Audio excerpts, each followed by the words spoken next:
Peter Dutton's lost his seat. There he goes. It's unbelievable. It is unbelievable, Tom. Thank you very much for that. It's believable. It's no, it is believable because it's happened. Well, it's never happened before. No, but there were reasons that we had a chance of winning Dixon. I know no one believed it. It's always been... No one believed it. I know you guys kept telling me I didn't believe you. Let's have our side talk about our seats. It's always been a highly marginal seat, one of the most marginal in Australia. It's been incredibly tough. And Peter, if this is the end of it, has served his nation with absolute distinction over a long period of time in the most senior of portfolios for which the nation is a better place by reason of his service.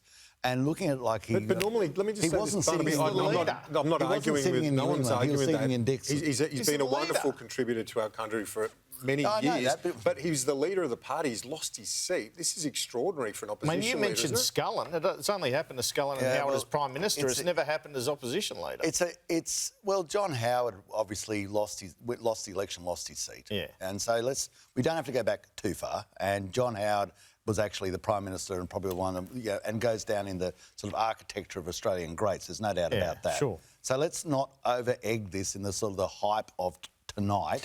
Let's look at it in a sort of a more I don't think balanced it's over-egging it, Barnaby. It's a catastrophe. Nationally now, the coalition vote has dipped below 30%. That is a catastrophe. And it could be that your seat numbers dip below 50. Yes. Come back from there. I'm just thinking at the moment, where do you begin to analyse an election result like this? Because Anthony Albanese, in a first term, we keep talking about historic things, it was a very low primary vote, but he's increased the Labor Party's primary vote. There's got to be I'll tell you where I start, by not dumping on them tonight. I'm just saying it's a catastrophe. And we're journalists, so we can. Yeah. There's got to be recriminations here. And someone has referred to me as the freshwater disaster, their polling company. And Peter Dutton was telling people that if the polls were wrong, which said he could win up to 10 seats, which was published in The Australian, then the first thing that would happen on Monday was the pollsters would get fired. Well, guess what? He got fired. Yeah. Now, the freshwater poll apparently told Peter Dutton he was winning that seat by 5% 2 weeks ago. So can I just say, if Peter does go, that will be an absolute tragedy for the Liberal Party. He's been an incredible Member of Parliament. He has served our nation in multiple different capacities at the highest levels. So this is a real shock if he does go, and it's looking that way. But one thing that I do want to say to all Liberal Party members and to everyone who has supported the Liberal Party and the National Party, that we will rebuild.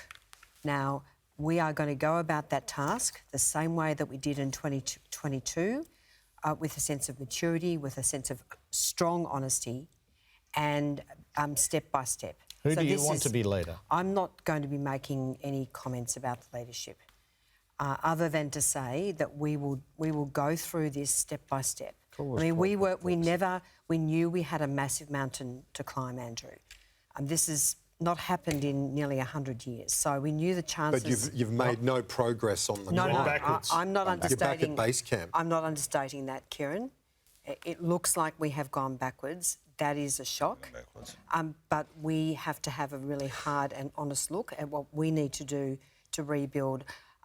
We had a great set of policies. Frankly, the last 3 years has been disastrous for so many Australians.